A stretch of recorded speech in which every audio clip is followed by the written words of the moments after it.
if you're an architect or an engineer and you don't feel a sense of passion anymore in your career, and you might be starting to think that architecture or engineering might not even be the career for you, in this video, what I'm going to do is break down exactly why that's the case and how to align yourself into a career trajectory so that you're actually on the right path to success and on the right path to feeling that sense of passion again.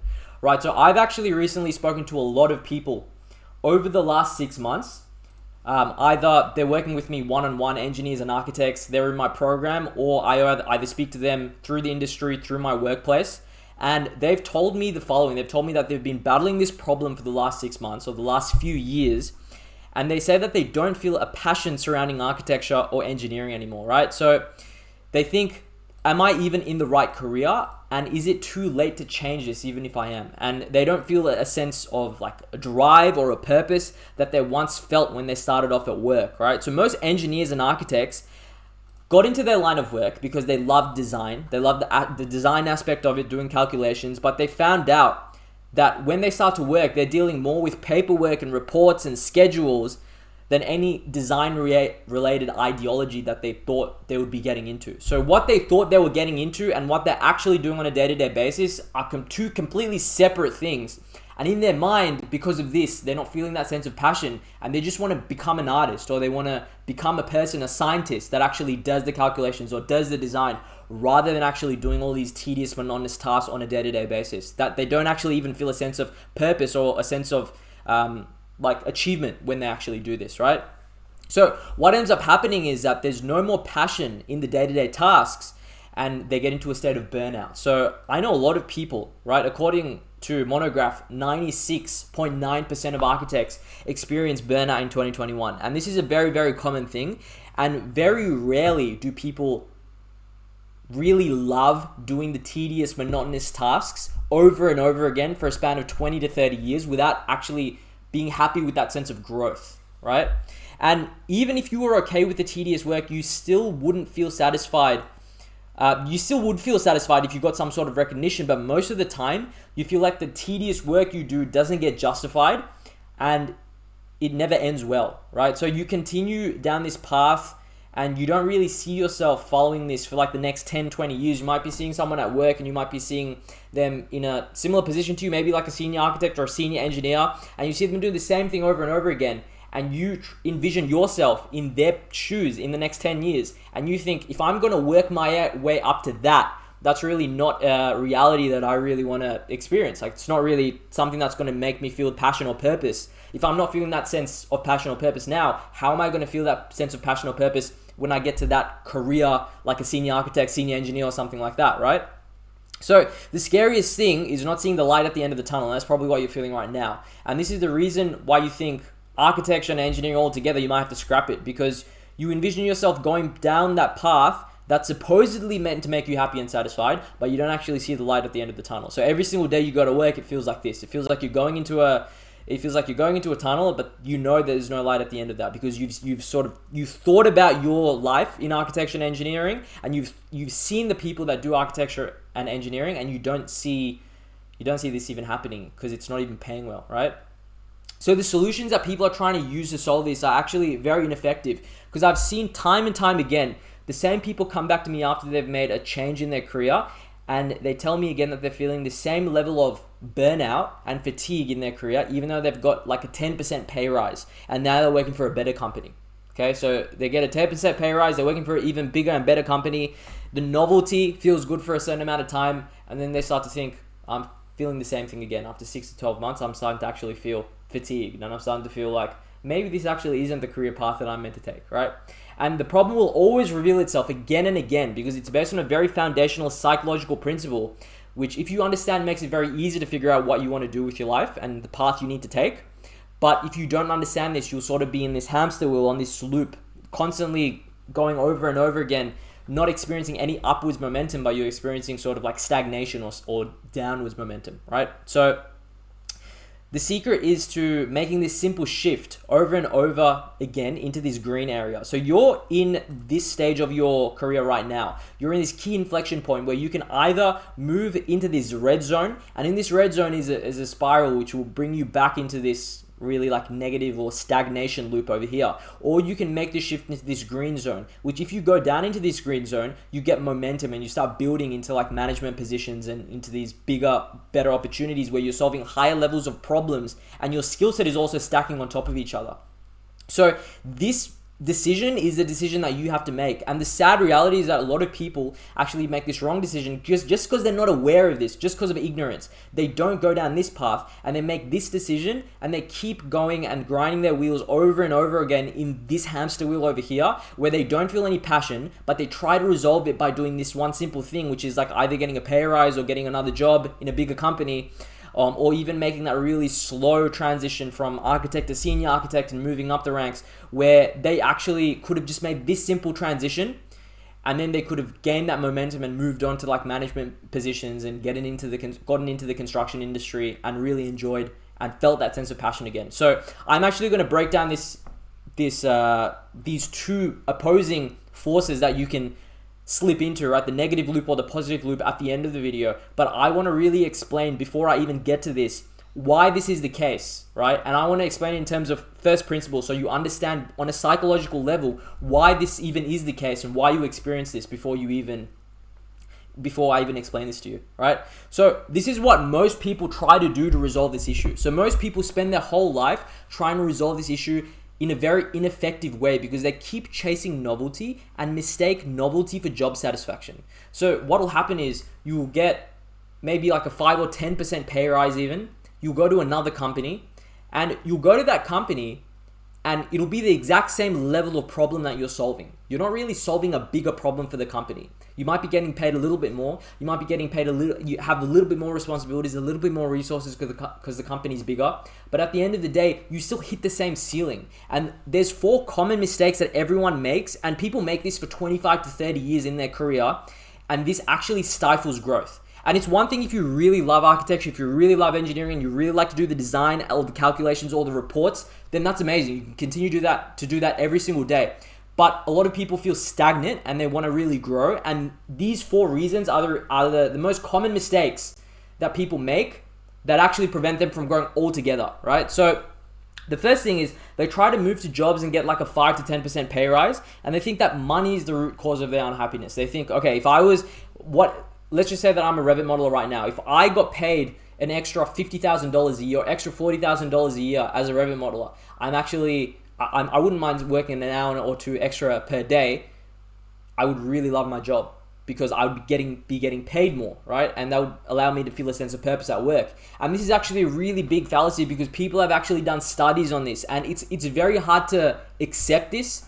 And everyone thinks that they're the exception to the rule. But after around 75K in salary, there's actually very diminishing returns in terms of happiness. So if you take a money and happiness scale, right? If you have no money, you have no happiness because you can't even meet your basic needs. You can't even eat food or you can't live under a house, right? As soon as you fix those 2 things and you have dependents and you're helping them and then you're eating food and you have shelter and you have water, then you actually increase your happiness very exponentially up until a specific point, right? Up until you get to around 75K. After 75K, you actually don't experience that same level of happiness. And after this point, most of the time you actually have to take on way more risk, way more hours, and you have to commit way more time. And that actually starts to diminish your happiness over time. So this is a big fallacy that people try to do, is that they try to solve the symptom rather than the root cause by moving from one company to another, getting a 5 or 10% pay rise, and then doing the exact same job. And that's a really big mistake if you ever make that in your career. If you have to move from one company to another and you don't get a promotion in terms of your responsibilities shift, and you're actually getting more resources to leverage, and I'll explain what that means in this video. If you don't get that and you move from one company to another doing the exact same thing, you've made a really big mistake in terms of your growth. And it's fine. If you don't have the skill and you haven't developed the skill, that's all you can do. You actually have to develop the skill while you're in your previous job or you're in your first job in order to be able to have that capacity to then grow into the next. But if you don't develop that skill of the next skill set you need while you're in your first job, then you're not going to be able to leverage that and move into the next job when you either lose or get made redundant or you want to move up to a different company, right? So the second mistake is they try to move to a company and they do the same job and they think, okay, it's a bigger company. I'm going to do the same job, and I'm going to feel more satisfied because the company is bigger, maybe the projects are bigger, right? So they think that the company is causing their career to stagnate. And this is not the reason. And the reason for this is what's happening here is that people are actually mistaking novelty for progression and satisfaction. So anything that you get will make you happy in the short term because it's novel. The way the mind works is when there's something new, you like it, right? If you move into a new house, you'll feel good. If you get a new car, it'll feel good. If you buy a new watch, it'll feel good. But then after some time, it'll start to feel normal to you. And no matter what you do, this will never go away. So even if you move into a bigger company, right, and you do the exact same thing, that novelty is going to wear off very quickly because very soon you're going to acclimate to the level of like you're doing the same thing in a different company, right? So that's what you're mistaking there. You're mistaking novelty for progression and satisfaction. And then another thing that I see happen here is when you move to a new company, the hopes and desires that you will grow quicker, and what you actually start to realize is it's not really dependent on the company you work for, but rather your skill set, right? Because if you think of it like this, if you think, okay, I want to move to another company because I'm going to grow quicker, well then the question arises as to why you weren't able to move into the management position in your previous company. Why weren't you able to become the general manager or the CEO or the director in your previous company? And a lot of excuses might happen saying that it's because the work culture was toxic, or it's because the manager was not good, or it's because I was treated badly in the previous job. But then communication, negotiation is also a skill that you have to develop. And if you can't learn those two skills and apply it to a job like the previous job, then what you're going to do is you're going to get this new job and you're going to grow to a point where communication and negotiation becomes your bottleneck, and you actually don't get to grow past that Revit modeling or this junior architect or this very like base level job where if you want to get into management, command more human resources and oversee things rather than being in the nitty gritty aspect and being in the issues, then you're not going to ever get to that because that requires you to be able to communicate properly, problem solve properly, negotiate properly, and grow in your career in that way. But since that becomes your bottleneck, you actually don't grow in the second company, even though you didn't grow in the first company, right? Because if you could do it in the second, you should be able to do it in the first. So if that's the case and you think that you have to really reconsider what skills you're lacking in order to grow into the next phase of your career. And another mistake that I see is they think that it's about having a work-life balance. They don't have a work-life balance and they need to take more time off. But you've probably realized this. If you take time off, how unhappy are you when you come back to work the first day? Like no matter how much time you take off, you might take a month off, you might take 3 weeks off. The day you have to step into work, you are unhappy and you don't feel energized. You just feel drained within the first hour of working. And that is also a big fallacy, is because if you think that work-life balance is the reason why you really want to, the work-life balance is the reason that you're unhappy, right? Or you're not satisfied and you just need to take some time off and balance it. Well, that is false, because you're actually, for work, something that you do, you sleep for 8 hours and you work for 8 hours and you have like 8 hours of extra time to do like eat and drink and do whatever you want to do, right? Run errands and cook. So if you, for the most part of your day, for 8 hours of your whole day, 1/3 of your whole existence, and for people it's more because you have to drive to work, drive home from work, and you have to do all these things. If you're actually not happy and you think that you have to have a balance with that, that is not going to make you happy in the long run anyway, by the definition of having a balance. The definition of balance means that there are two opposite forces. There's two completely opposite forces that you have to balance out. But instead of having a work-life balance, why don't you find something that you really enjoy doing and you have a work-life harmony? If that's the case, then what happens is you don't try to balance 8 hours of work with 2 weeks of vacation, like 3 times a week, or 3 times a year. Because if that was the case, then by the time you come back to work, you're miserable. You're back to the start where you were, right? So they think that they're not taking enough tasks.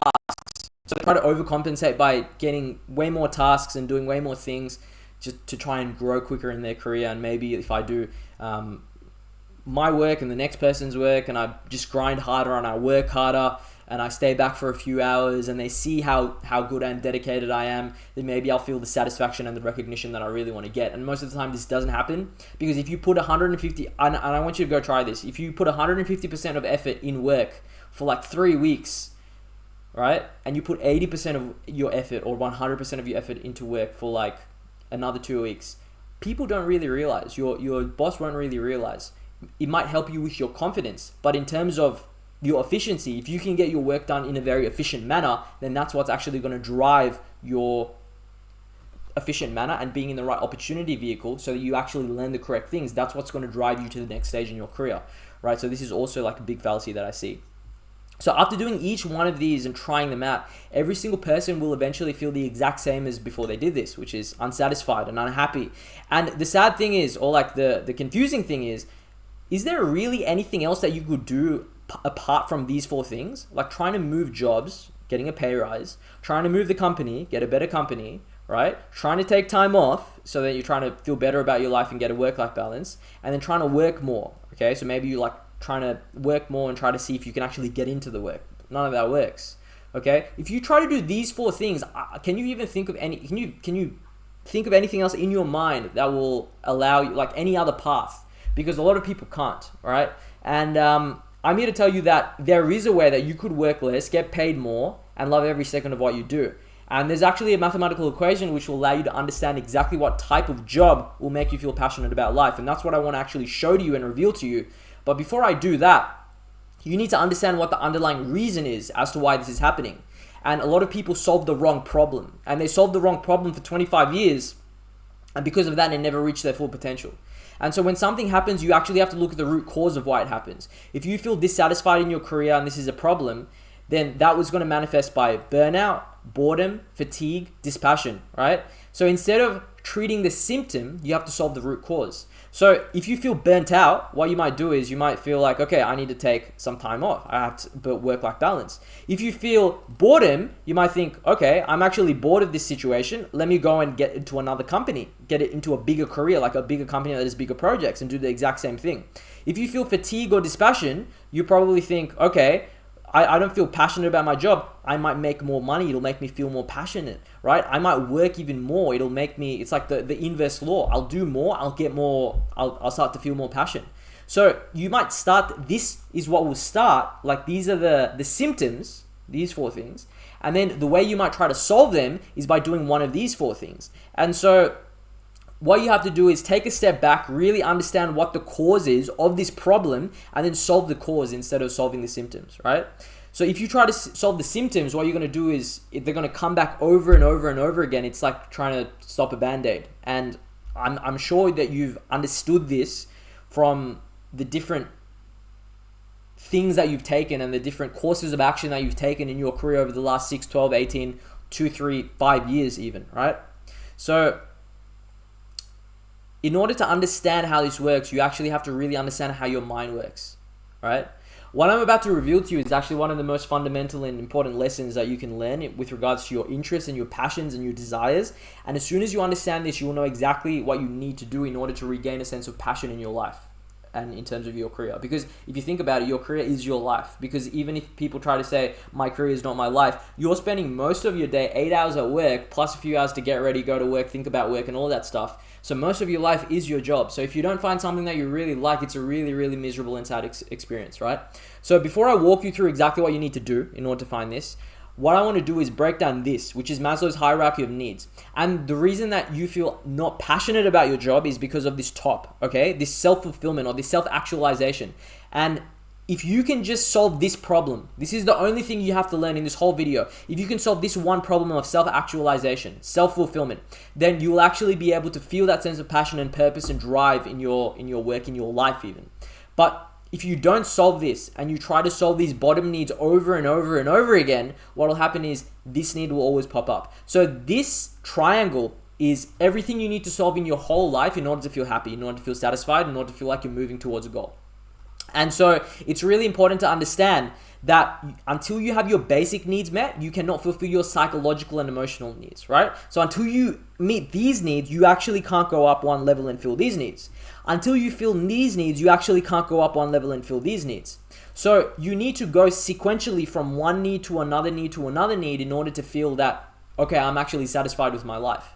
And self-fulfillment needs, okay, so basic needs are met when you and your dependents will not starve and you'll be able to live day by day. That's very simple. Once you get a job, you actually solve that problem. And we talked about this this fallacy of making more money in your career over here, which is over here you're not happy at all, but then as soon as you start to make money enough, like the average income, household income in your country, you actually are able to survive, you're able to live, you have, like, we all pay tax, so we have like a really good healthcare system, and then it's like you're taken care of, because we're all living in like developed countries. Like if you're from Australia, America, the UK, Canada, most of the people that I work with, we're all living in very developed countries that have good healthcare systems. So in terms of like this salary progression for this country, which is what I can speak for most of all, you actually feel a sense of security when you get to this point over here. So until like 70, 75K, anything above that, it's not really going to make you that much happy. But you've filled your basic needs, which is the reason why you have that sort of growth curve of happiness. After that, what you need to fulfill is your psychological and emotional needs. So they're met when you work in an environment where you feel as though your role ties into the bigger picture. Okay, so irrespective of your passion towards it, if you know, I work on this, I am valued for this, and this is how my role fits into the entire organization, then your psychological and emotional needs are actually met.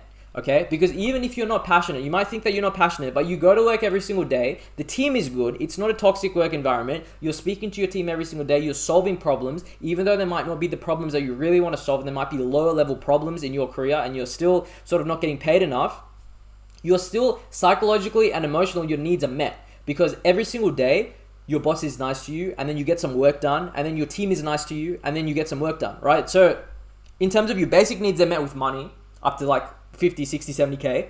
And then your psychological and emotional needs are also started to get met because you have good colleagues and you have a good work environment, right?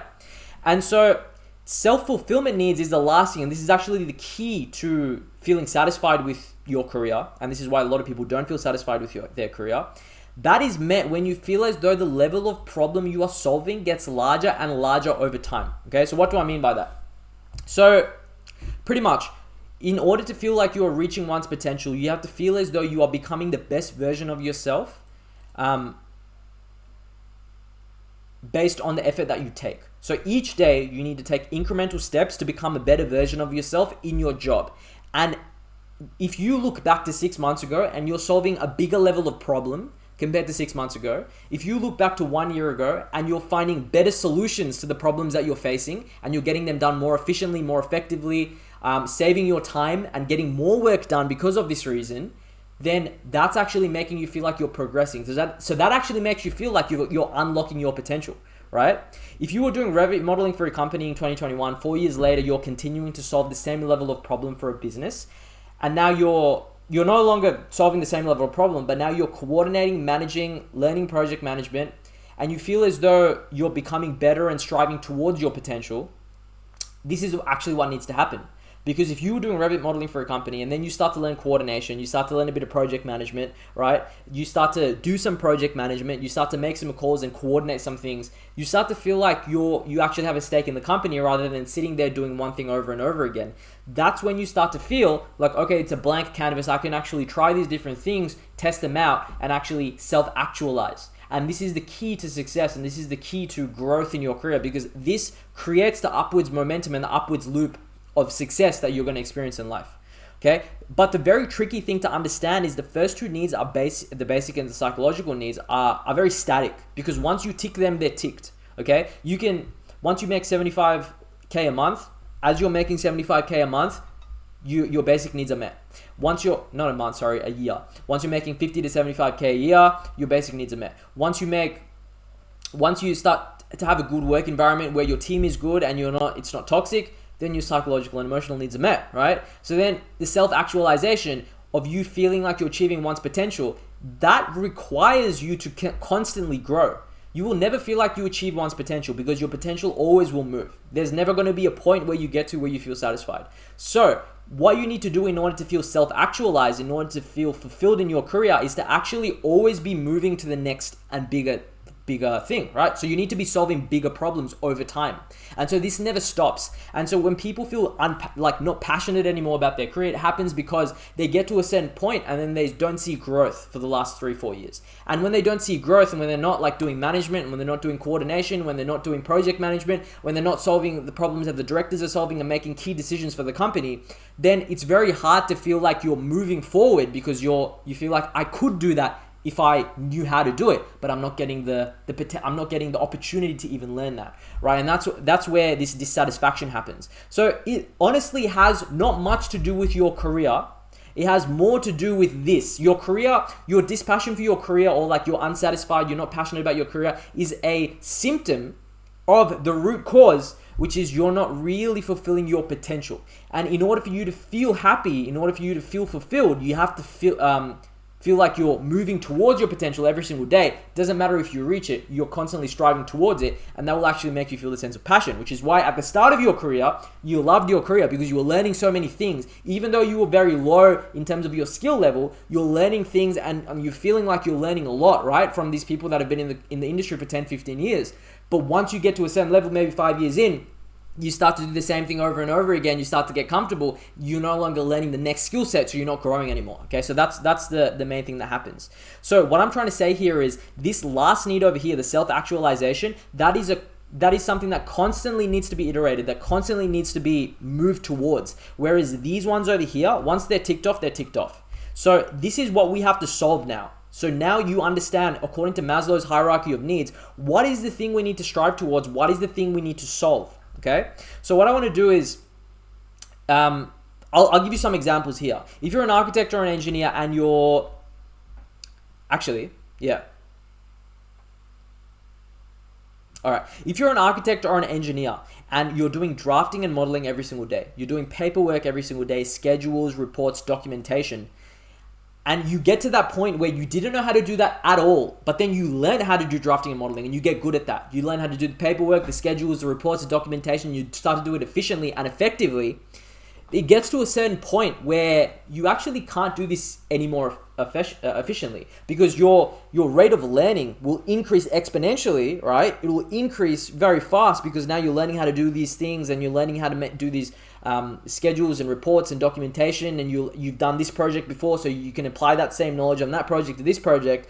But then your rate of learning reduces because you're a human. Like, you have capacities and limits with the way that your brain works. So what happens is the project managers, the BIM managers, and anyone that's in like a management or authority position, they're making the decisions. They're running meetings, training the team, instructing the team on what to do, running clash detections, right, and telling other people how to resolve the clashes, brainstorming.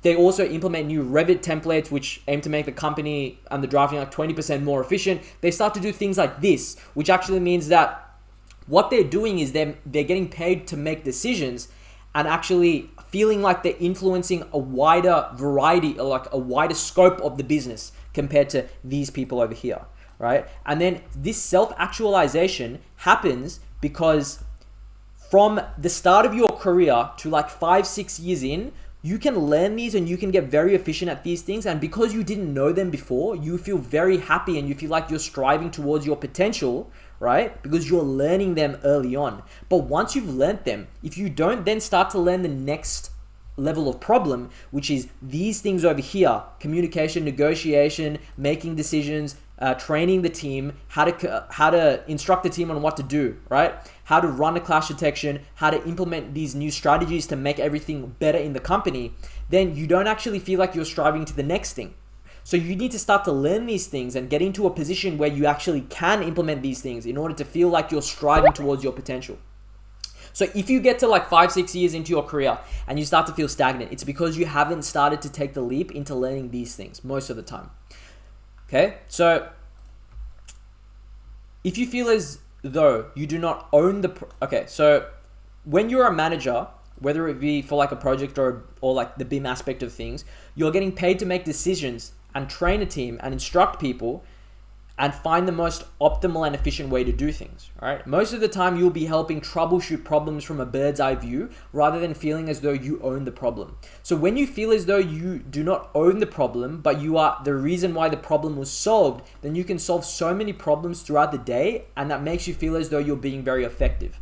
And so this is why people that grow in their career faster and they get into coordination, management, and project management feel a sense of purpose and passion at work is because they have the resources and the capacity to influence a larger portion of the business, which makes them feel like they're moving towards their potential. Because if they compared themselves to 2 years ago when they were doing modeling or documentation, they were only getting X amount of work done. But now, because they can do work, plus they can instruct other people to do work, plus they can use technology to help them do even more work, they're actually enabling 10 or 20 times the amount of work to get done because of that reason.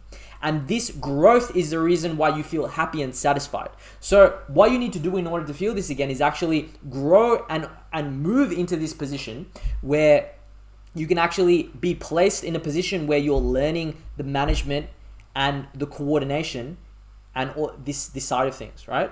So think about it like this. If you strategically implement, like, for example, a new Revit template to the company you work for, which helps reduce drafting time by 20%, you can run the clash detection meeting where you will teach every subcontractor where exactly they need to move the engineering services. You're an expert with MEP services. You know how to coordinate architecture and structure and the mechanical, the electrical, the plumbing side of things. You know the sequence of everything on site. You know how to coordinate on site as well.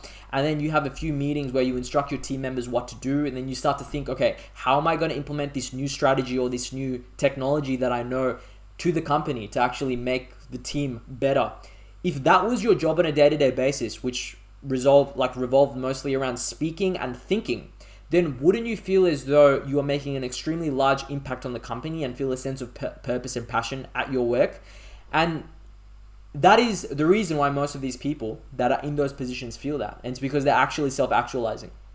So if you're involved in the nitty-gritty aspect of doing each of these tasks, which is very mundane and repetitive, but instead of doing that, you're making a decision and you're getting paid for that decision, then what happens is you actually get more motivated to do more work on top of the decisions you make.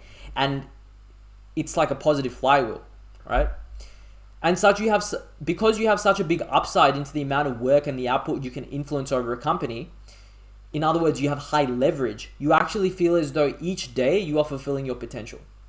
And the reason you feel like you are fulfilling your potential is because you have access to a wider amount of resources, okay? Now you have access to 5 people that work for you or work with you that are doing the Revit modeling, and then you're doing the coordination. But then at the same time, you're also thinking, how can we implement something to the company to make it more efficient? So when that multiplies itself by 5, we're actually saving 5 hours per day of drafting time. And then you're thinking, okay, I'm also learning project management, so then I'm also moving into the new phase of my career where I'm getting into project management and all that stuff. What actually starts to happen is you feel like you have access to all these resources, and that allows you to grow really quickly because it makes you motivated, all right? So in summary, what we've learned so far is the ability to manage and command more resources gives you the potential to create your own destiny. That's sort of the feeling that you get in the company that you work for.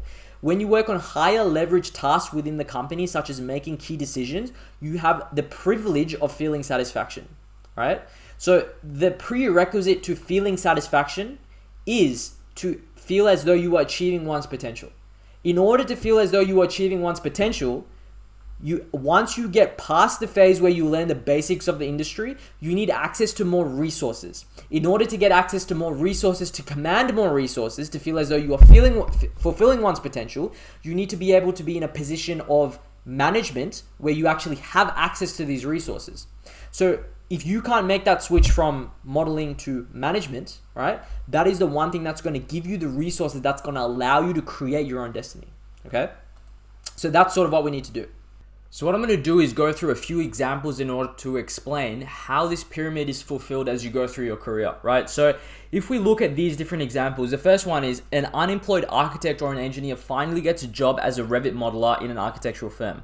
What happens is they go from not having any money at all, right, to fulfilling their basic needs, right? And so what happens is their psychological needs and their safety needs go up, and then so they feel satisfaction. So they're striving towards satisfaction and happiness, right? After that, example 2, a Revit modeler who hates his job because of the toxic work environment moves to another job where the boss and the culture allow him to feel a sense of belonging at work. So what happens is now you had your basic needs met because you were getting enough money to survive. What happens is then you get your physical and psychological and emotional needs met, right? Not physical, but psychological and emotional needs met, because you feel a sense of purpose and not a sense of purpose, but more of a sense of belonging at work, because you know it's no longer toxic. So what happens is now your psychological and emotional needs get met, right? So you've gone from one to another. But at any point, if the work environment starts to get toxic and you don't feel like you're valued anymore, you can start going back to only getting your basic needs met. And then what you need to do is you need to start getting your psychological needs met again, right? So a Revit modeler who has worked at X company for 5 years moves to Y company as a Revit modeler and gets a 10% pay rise. Well, what happens is if the work environment is not toxic and you're already getting your basic needs met and your psychological and emotional needs met, if you go from one company to another and get a 10% pay rise, you're not actually solving the next problem in the hierarchy or the pyramid. You're not solving self-fulfillment, because we talked about how we solve self-fulfillment, and it's not through the pay rise, right? So what's happening is you're not really solving basic needs or psychological emotional needs anymore, because you've already ticked them off, but you're not solving the self-fulfillment needs. So again, you don't feel any sense of accomplishment or happiness or satisfaction about your career, because you're not actually moving to achieve this final point or final piece of the puzzle, right? A Revit model working at X company for 5 years moves to Y company as a Revit model and gets a 25% pay raise. It's the same thing. You're getting both these needs met, and if you get a 25% pay raise, you do feel a bit better, because you can buy a few more things and whatever, but then you're not getting the self-fulfillment needs met, and so you don't actually feel that sense of purpose, right? So a junior architect gets a promotion to a senior architect and also gets a 10% pay raise. This is good, because if you're a junior architect and you get a promotion to a senior architect, what happens is you feel as though you gain a little bit more purpose and a little bit more passion, because you're moving forward, you're achieving one's potential. The nature of your duties might change, right? But what happens is once you get to senior architect, if there's no potential for you to grow after that, right? There's no way for you to move into like the director position of a company, and it's not as simple, or if it's a very, very high barrier for you to get from where you are to that position, then you're not going to feel satisfaction about your career after that initial novelty of that new position wears off. So what'll happen is you'll become a senior architect for some time, or a senior engineer for some time. Maybe 6 months goes and you start to realize, oh, I'm actually feeling that same sense of dispassion towards my career, towards my job again, because you've met this self-actualization need over here once by moving up. But since the nature of your duties doesn't change on a day-to-day basis, then you feel the same thing again. So what you need to do is you need to move. In order to resolve this problem altogether and have it as a check mark, this self-fulfillment need, you need to constantly be striving towards something every single day. But in order for you to feel that you're actually making progress, you actually need to be in a position that allows you to actually command the resources and move up, right?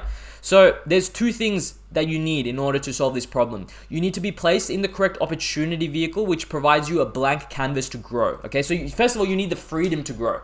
If you're working as a senior architect and there's no way for you to get to like the director of a company, become the director of a company over the next 7-8 years, because that's the age and that's the experience level that people become directors or whatever, then you don't have the freedom to grow, because you're where you are right now, and then there's a really big level up here. So there's a really big discrepancy, and you don't have incremental steps in order to move up. But if you're in a position that is the correct opportunity vehicle that has the freedom to grow, for example, if you're a BIM coordinator or a project manager, or you're doing some sort of project coordination role, then you have all these resources that you can command, and you have all this potential that you could hypothetically start to use these resources and make yourself feel like you are at your potential, right?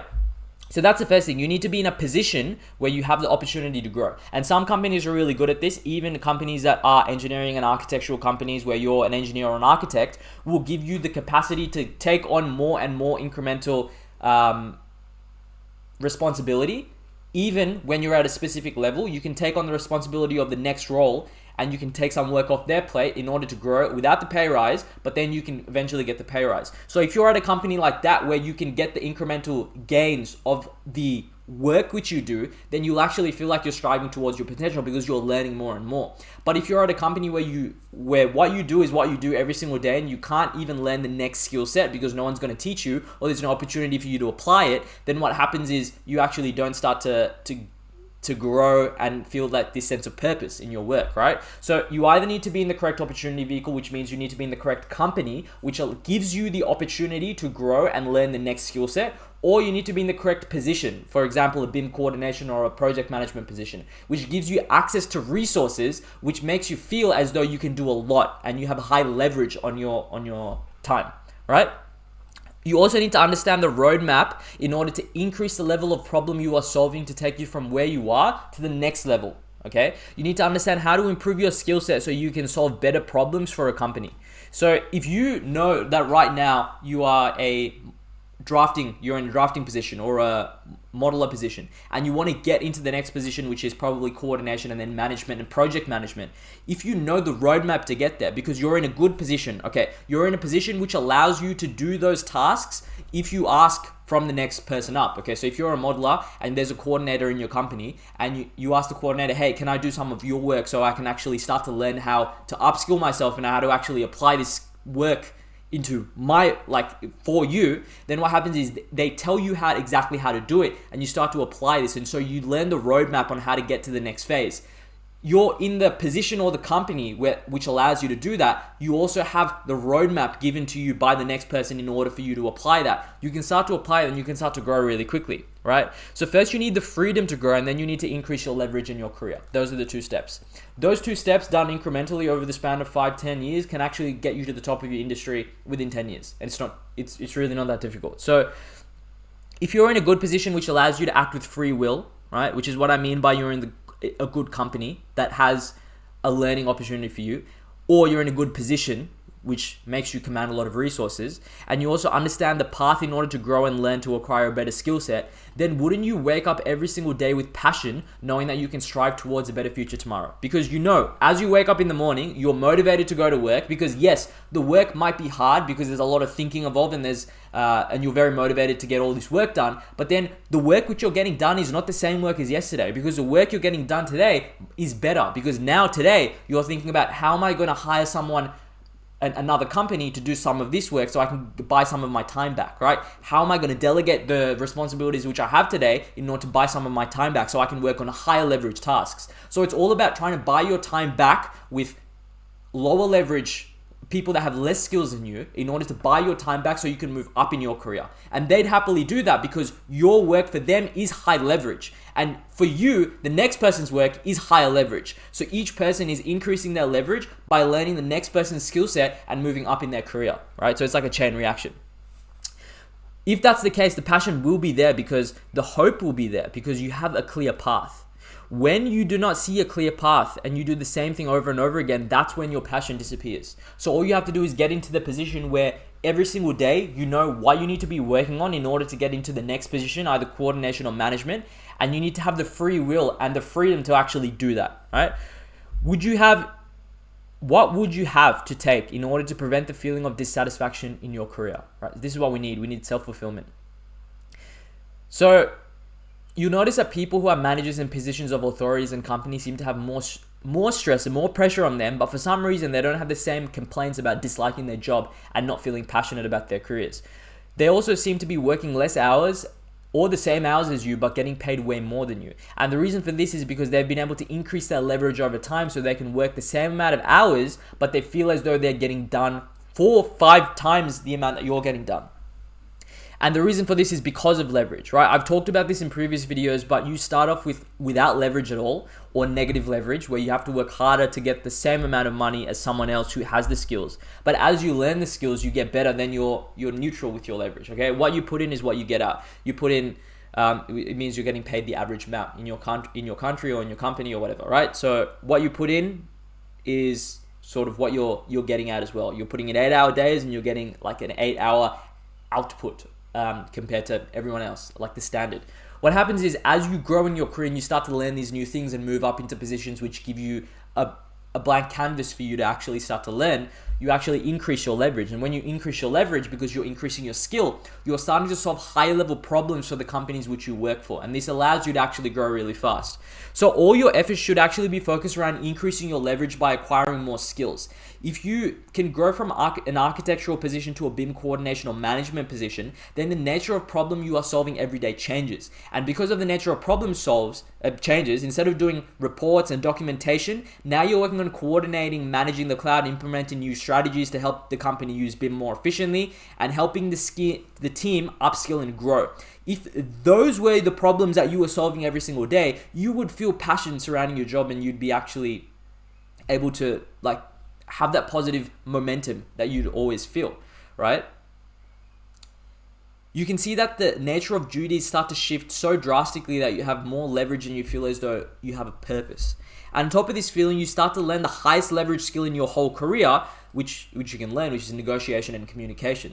Since you're in a position which requires you to apply those skills on a day-to-day basis, because you need negotiation in order to negotiate more salaries, better salaries, so you can actually get paid more, and you need to be able to communicate so you can get non-violent communication, so you can get people that are lower leverage to do things for you happily, and people that are higher leverage to also allow you to do things for them so you can actually grow and you can learn, right? If you can find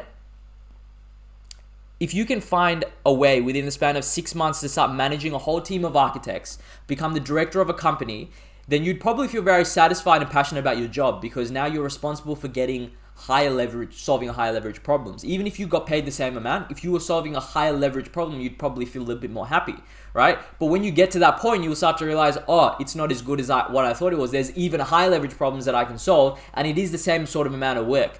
But that pursuit is what makes you satisfied with your career, right? It's actually impossible for that circumstance to happen, where within 6 months you go from being a junior architect to the director of a company, because I've never seen that happen. But what you can do is you can sort of take incremental steps from where you are, move into the drafting or coordination side of things, then move into project management side of things, and you can take that incremental step and have that feeling of purpose and passion because you're moving towards something, okay? So once you're a manager, you typically don't go back, and that's because it doesn't take very long time to become proficient at the skills that you need to effectively manage. But a lot of people spend 25 years getting to the point where they finally become a manager just because the company they work for had such a big requirement with experience. So instead of spending your time in the wrong opportunity vehicle, you need to be moving into the correct opportunity vehicle. And the correct opportunity vehicle is either the correct company, which gives you the opportunity to not only do your current job, which you are getting paid for, but also add on additional things that the next position has, right? If you're a senior architect and the next position is the director of the company, then figure out how can I do some of the director's work. If they don't give you that opportunity, then it's not a good company for you. But if you are in a position, right, in any company, for example, the BIM coordination position or the project management position, these positions are going to allow you to actually command a lot of resources and learn and become an expert at the MEP stuff, become an expert at the construction industry, become an expert at the technology and the tools and the BIM software.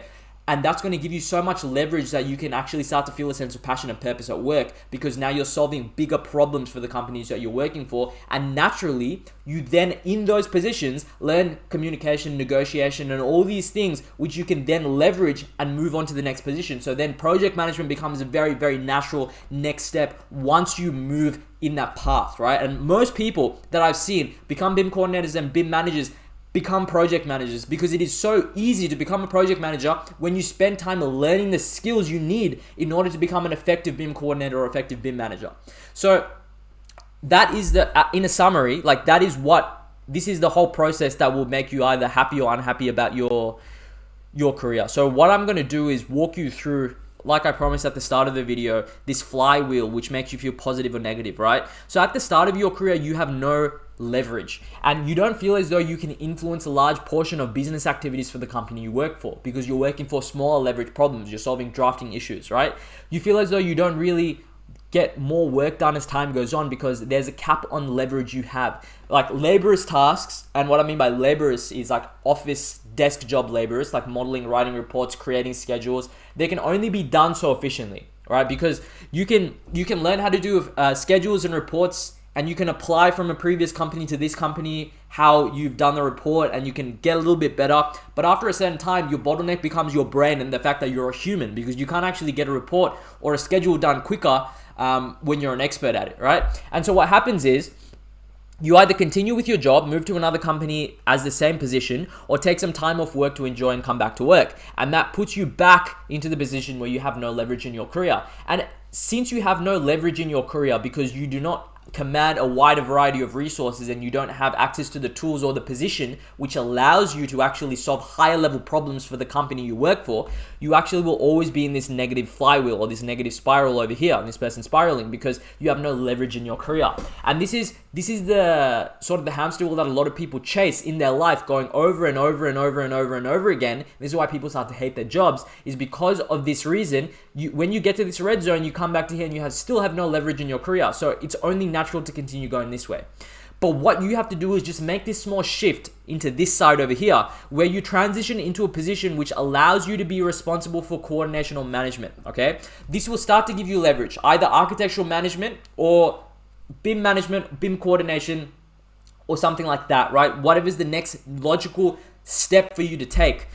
Because what that's going to do is when you have leverage, your perceived output increases, which positively reinforces you to do even more work, and you find even more effective and efficient solutions to solve problems. When you go on to work and you're getting 8 hours of work done, but it's 8 hours of work for you, but you've commanded so many different resources, right? You're using the different technology tools in order to make your work more efficient. You're working with a team of 5 or 6 people that are going to be doing the modeling for you. You're helping run a clash detection meeting and you're getting 5 or 6 different modelers to solve these clashes. You feel as though you've done so much work today because your leverage is very high.